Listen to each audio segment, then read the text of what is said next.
Welcome back to NTV Tonight. Now, the Piny Luo Festival in Siaya County is full swing in the county of Siaya. But how does it tie to the broader development plan in Siaya County? From launching the ambitious development plans to cultural extravaganzas like the Piny Luo Festival, Siaya Governor James Orengo seems to have a lot going on. Tonight, he joins us live on NTV on our first live interview in 2025 to share his ambitions for the county of Siaya. Mr. Governor, very good evening to you and Happy New Year, or as they say in Luoland, Higamanyien. Happy New Year, Higamanyien. Many thanks for joining us on the broadcast. So let's start with the big question. The cultural extravaganza, the Piny Luo Festival, has been quite an electrifying festival. We've seen the boat races going on earlier today. When are we going to see you taking part in these boat races? I used to play football. There were football matches today. I didn't take part, but tomorrow there's a possibility when there is a match at the stadium tomorrow. But I've been a lover of sports, and sports was the core of the Piny Luo Festival. Right. Now, the festival itself has attracted both local and international audiences. Definitely a very big win for Siaya County, especially when it comes to tourism and investment. What strategies is the county government of Siaya employing to ensure that festivals like this then can benefit the county economically and the people as well? First, the visitors we had from all over, from Kenya, the 4 counties, and Kenya as a whole, and then the many countries which sent delegations: Ethiopia, South Sudan, Tanzania, Uganda, the Democratic Republic of the Congo. These are countries which are within our reach. And when we talked to our counterparts in these countries, it was clearly a case in which we can build on those strengths. But for Siaya, it is now a destination for a lot of people because a lot of them had never been to Siaya. And visiting Ramogi, for example, which is where the father of the Luo people in Kenya settled before they dispersed, first built a homestead. So Siaya as a tourist destination, or just as a sports destination, is going to be in everybody's mind, not only in Kenya, but across these 12 countries and Africa as a whole. Under your leadership, Mr. Governor, and the Nyalore Manifesto, which you implemented, Siaya County has seen quite a lot of milestones, especially with regard to reaping the benefits of devolution. What are some of these milestones, you would say, and the challenges that have come with them? I think there are a lot of challenges, but there are also milestones. First, I think we have doubled our own source revenue this year. I think it's going to be double what it was, the level it was at about 400 million.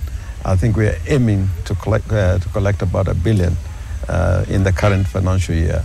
Now, secondly, the pillar for Siaya is agriculture and the blue economy. And over the years, we have been not undertaking agriculture as a way of transforming our lives. It was basically for subsistence. We are trying to change this, and we think if you use the blue economy and agriculture, we can transform Siaya into greater heights. And one of the things that we've done is to build a rice mill in Alego Osonga. Rice has got a big potential in Siaya, and we are told we can actually produce 20% of the needs of rice in the country as a whole. And we tend to expand this rice mill. The other milestone are the fish landing sites. We have entered into partnership with a corporation which is doing business in Luanda Kutieno, fish processing, and I think that is the direction to go. We are also trying to expand a ginnery in Madiany. Cotton growing was a pastime here 30, 40 years ago, but it kind of dwindled, but we're trying to revive cotton as a whole in the county. But we've got a small ginnery in Madiany in Rarieda. We're hoping that in this financial year and the next financial year to expand it. Right. So agriculture will continue to be key. and not just agriculture in the traditional form. We're trying to mechanize, use seeds that can do better in Siaya, and use fertilizer. And I think all this put together is going to put Siaya in a better place in the future. The county has also seen quite a lot of strides in the education sector. Early childhood education, for example, there's been expansion of ECD centers. What other measures does the county have to ensure equitable access to education for all? Well, we are looking at the wards now where we don't have, sufficient or adequate numbers of ECDs. I think we have reached a level where to expand too fast without offering quality is also not a good thing to do, or a smart thing to do. So we are trying to make sure that ECDs have proper tools for learning and better teaching tools, and that we train our teachers who are looking after our kids in ECDs. And at the moment, we are planning in this financial year to build a model ECD in Bondo. And that model ECD is not just going to be a place for kids and looking after and taking care of kids, but we're also going to use it as a training center for ECD teachers. We have also put all our ECD teachers on permanent and pensionable terms. Last year, they were, and when we came in, they were working pretty much as casuals, and a lot of them were being paid by parents and communities. But from the beginning of this year, they were all put under permanent and pensionable terms, and of course with the insurance policies that ensure that when they get sick, they are well taken care of. All right. Under your administration, when it comes to healthcare, Siaya County has notably seen a reduction of HIV prevalence from about 13% to 9%. There's also been upgrading of key health centers to level 4 hospitals. What is the county aiming at to ensure that Siaya County is a model county for healthcare across the country?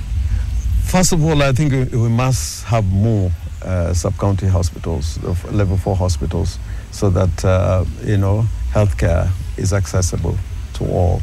And also, not only the sub-county hospitals, we have 10 now. We have added another 6. But I think if you can get to a level of having about 4 sub-county hospitals in every ward, that would be a great achievement. And also to have these health centers and dispensaries. But more importantly is not just brick and mortar. We must have the medical services required. We must have the medical personnel required.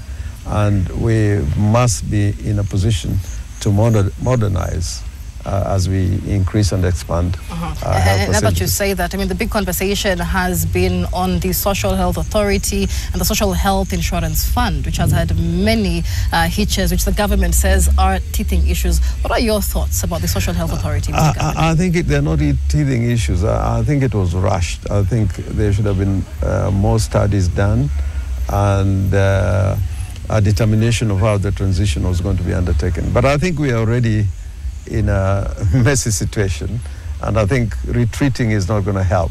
So we got to work with the national government and find a solution, to giving affordable healthcare to every citizen, every person in Kenya. And that cannot be done if at the moment we're still engaged in a debate as to whether this system is good or it's bad. I think it is better to make sure that whatever systems we put in place, it helps every Kenyan and every person living in Kenya access to affordable health care.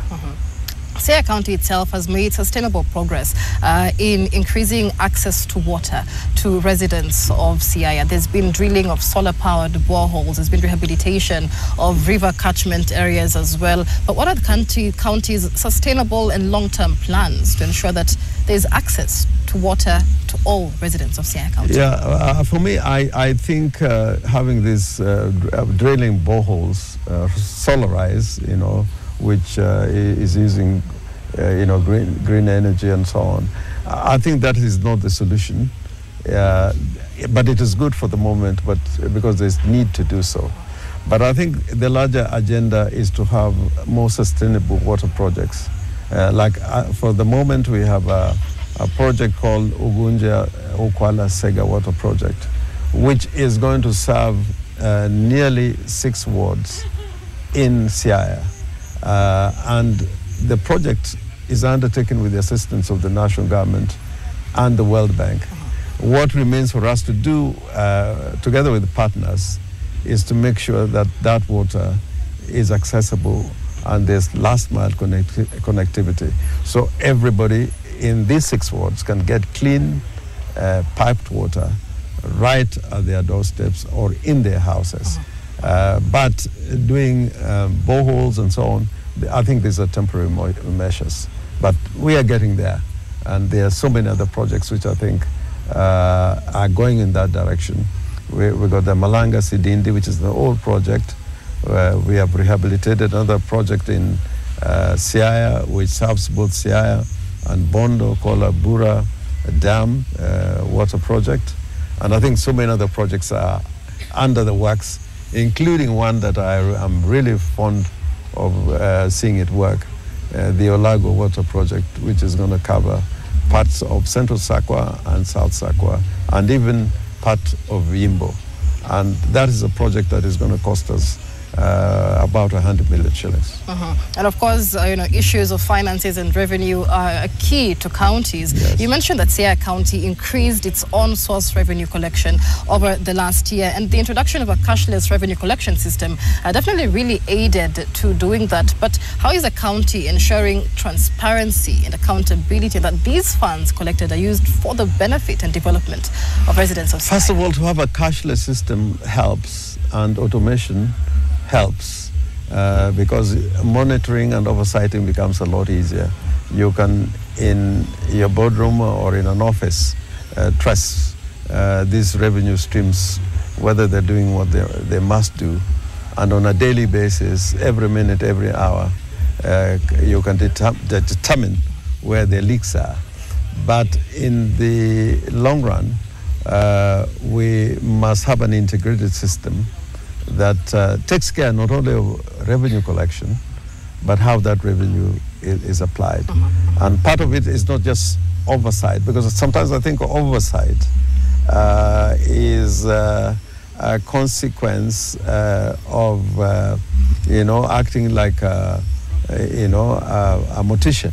You're coming in too late when the damage is done. So when is an integrated system in which you can, when the money is collected and when it's spent, you can be able to audit as you spend it and then get the results, instead of waiting for these yearly audits, either internally or through such legislative bodies like the County Assembly and the Senate. All right. Let's shift to matters of democracy, Mr. Governor. Now, during the preparations for the Piny Luo celebrations on Monday, several Kenyans in other counties, including Nairobi, took to the streets protesting against a spate of abductions of those who are perceived to be government critics. Given your reputation as a staunch defender of constitutionalism, what do you make of these abductions of government critics vis-a-vis the constitutional right of freedom of expression as enshrined in the Constitution? I think the government has no explanation, no reasonable explanation. I have not seen any. It is denial, general denial, and when they deny, they say it is not us. And if it is not them, then the security organs operated by the government. So they should be able to tell us with the many abductions that are taking place, who are behind these abductions. But certainly, I think there is no doubt that it's government agencies which are committing these acts of abduction. Now, when the Kenya Kwanza government was elected, they criticized the previous government about abductions and extrajudicial killing. They like talking about, the bodies being found in Yala River. Well, the situation has not changed much. And I think whatever development you can do in any nation, when you step on people's rights, when there's extrajudicial killing, and when there's abductions, all that you're doing, however well and positive and transformative, the basic question will still come back to you. Are you taking care of people's lives, which is fundamentally protected by the Constitution? So I think the Constitution has been violated, and I think we are not where we should be. All right. President William Ruto publicly said that the government will end these abductions, despite security forces denying any involvement in these abductions. And, in that same statement, he also said that, young people need to be more responsible and take responsibility. And so that has been the debate. It's been intensifying between the thin line between protecting the fundamental right to freedom of expression and, on the other hand, putting safeguards to ensure that then this right to freedom of expression is not abused to malign, to misinform the public as well. Where do we draw this balance? I think the president should not have said, "I will stop. It will end." He should have said, "We will stop." I think he should have been more decisive. He should have shown more commitment by saying, "We are stopping it." For that, I'm not happy.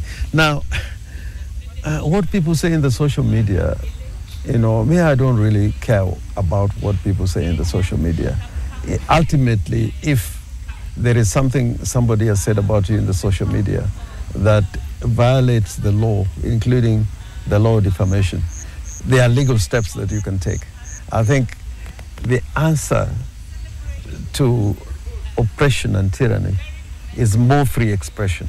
You can never stop tyranny and oppression when you have half measures, particularly when you're dealing with people's rights to express themselves. Well, let's talk about the broad-based government that Kenyans are now looking at. How is ODM doing as opposition in government?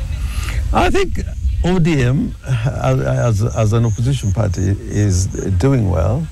I must say so, because when you look at the interaction in Parliament generally, they're doing what must be done. But what I am against is when Parliament is being emasculated.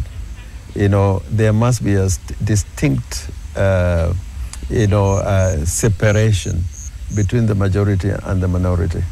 When it looks like the majority and the minority are in bed together, then Parliament can never operate effectively. For example, we were in that Parliament when it was a one-party state. And the things we used to say in that Parliament, I think made a lot more difference. So I think there's a dysfunctionality between cooperation between political parties in the context where you need, checks and balances. So this is a debate that we must have. And secondly, there's the other component that I think, looking at the examples in the United States, for example, and I like using that example, you find a lot of times people who are members of the Democratic Party serving in Republican administrations.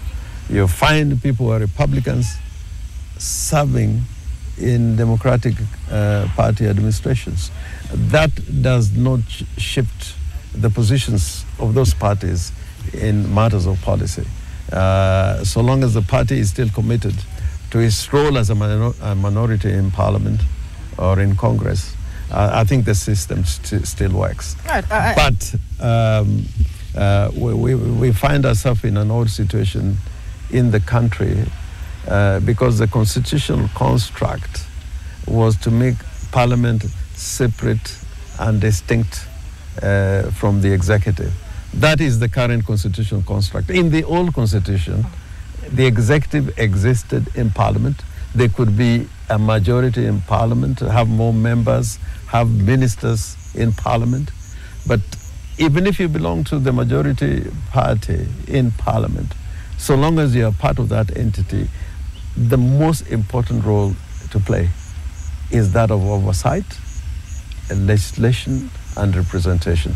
And those, when the system works, you cannot find a basis for Parliament becoming just an appendage of the executive. All right. And you mentioned shifting positions. You once spoke very passionately against ODM holding cabinet positions in government on the backdrop of Gen Zs being killed in the protests. Do you still hold that same position?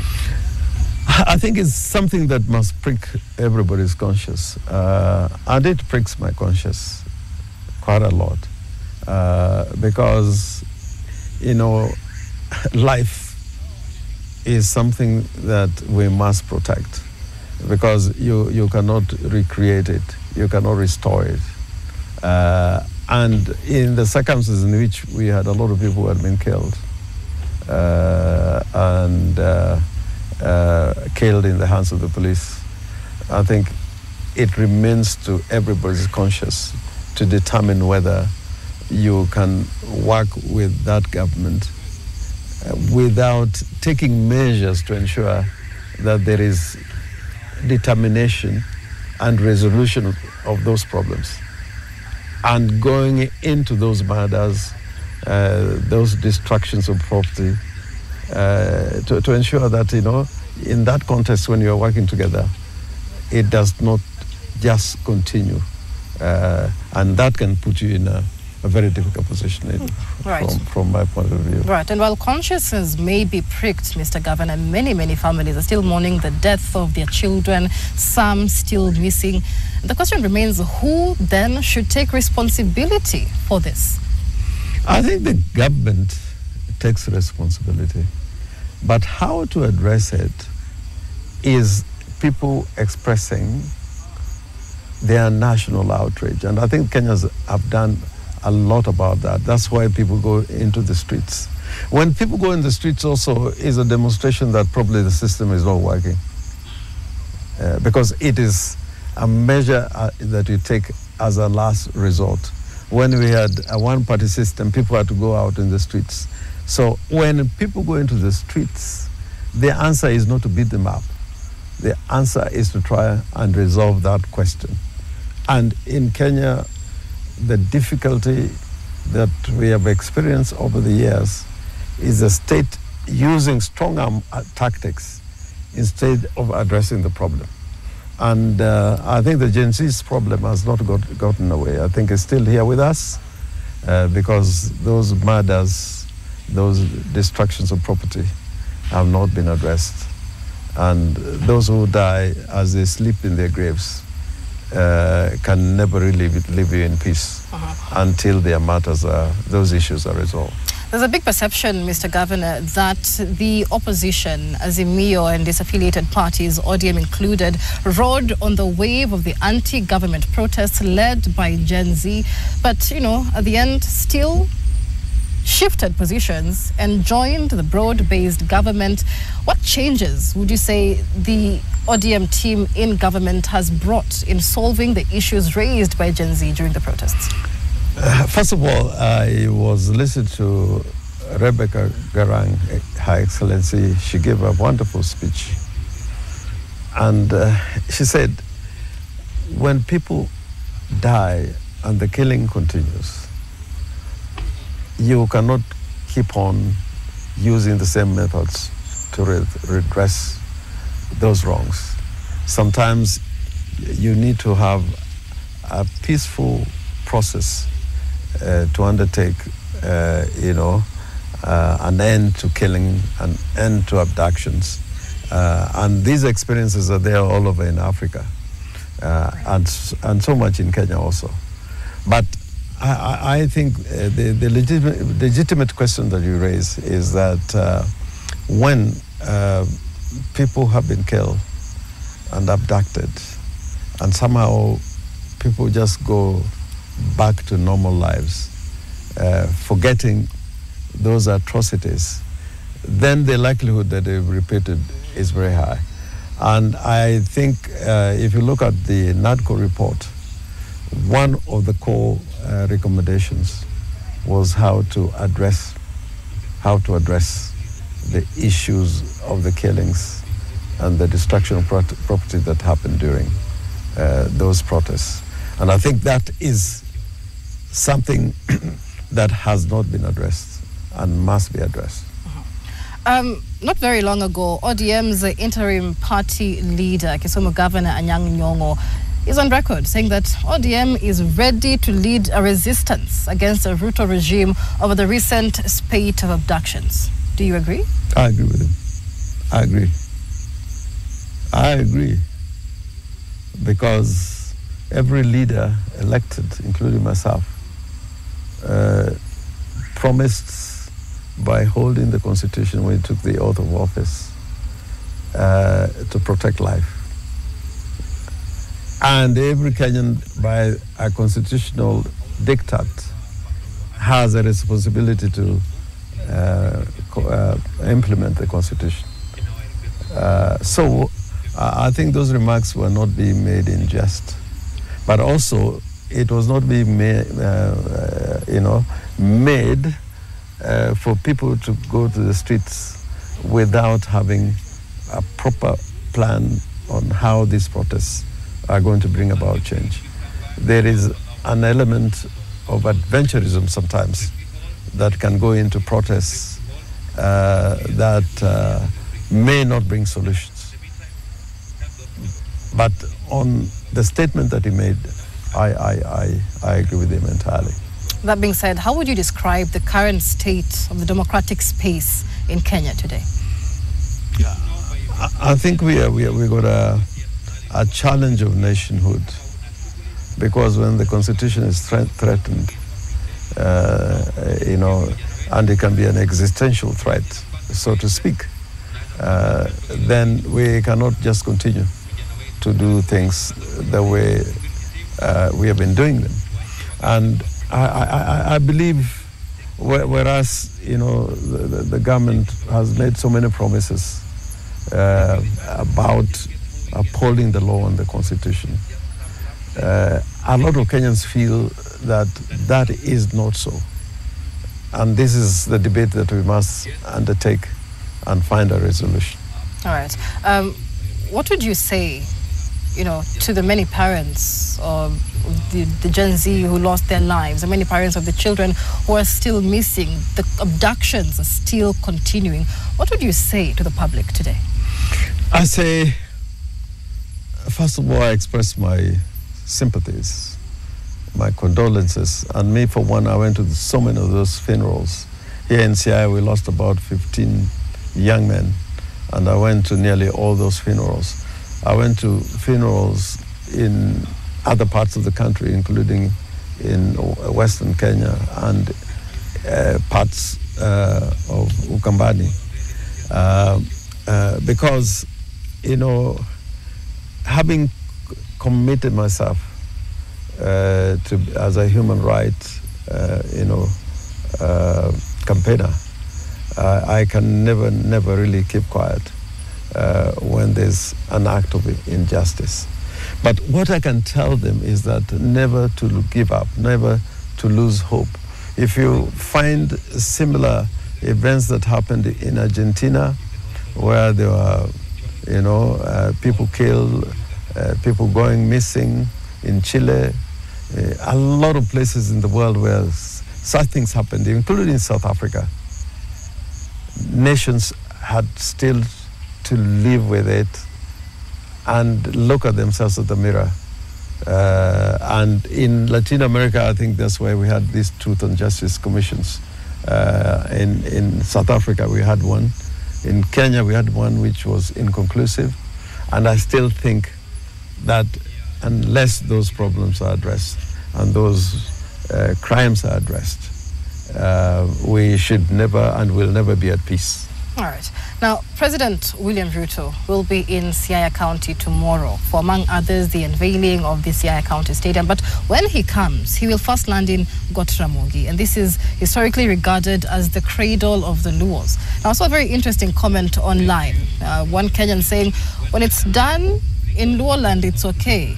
But when it's done in Mount Kenya, it becomes an impeachable offense. What would your response to that be, considering the impeachment of former Deputy President Rigathi Gachagua? I think today I listened to a speech, a fantastic speech made by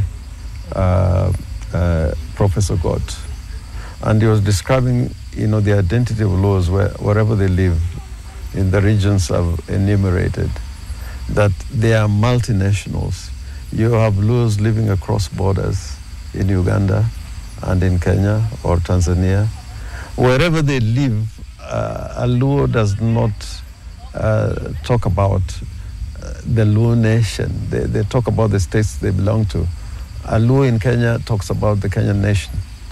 And they're also multinational, not only from the point of view that they view themselves to be part of the nations where they live, but they're also multinational because they live across nations. So we must be very careful when preaching our politics, that we don't become parochial and look at our country as a unity of tribes. I think if you look at it that way, then you will end up into a lot of problems. But if you think of the primacy of the Kenyan sovereign state and communities as part and parcel of the nation, then the issues of look at yourselves as people from the lake or people from Lima would not really arise. I think we should look at ourselves as Kenyans first, and then we can talk about our regions. Right. Now, both President William Ruto and Uganda's President Yoweri Museveni will be in the county tomorrow. You've been on record saying that is a milestone for any county to have two heads of state visiting. Talk to us about their role in, the unveiling of the Siaya County Stadium. Another significant milestone for the county. What do Kenyans and residents of Siaya expect to see tomorrow? Well, I think it'll be a great occasion. It'll be almost an extravaganza. It'll not just be open to the stadium. There's going to be a football match between a Ugandan team and a Kenyan team, Gor Mahia, of course, and Kitara from Uganda. We have been trying to make sure that we encourage our young people to engage in sports. And for that matter, athletics. We've got a very good tartan track in the stadium, the new stadium, for track and field events. But at the end of the day, when the heads of states from two nations come to Siaya, again, Siaya will be in everybody's mind, not just in Kenya, but across the border. And we are trying to sell Siaya as a destination, to get people to know about Siaya and know what is there in Siaya. So it is not just about the stadium tomorrow. The two heads of states will go to Gotramogi, and not just about Gotramogi, but also see what is happening in the county at large. All right, yeah. Mr. Governor, thank you so much for speaking to NTV tonight. We've been speaking to Siaya Governor James Orengo live from his residence in Siaya County as the county hosts the 4th edition of the Piny Luo Festival. A candid conversation there as well on the state of democracy in the country. That conversation brings us to a break, and NTV tonight. Much more coming up after the break. Just stay with us.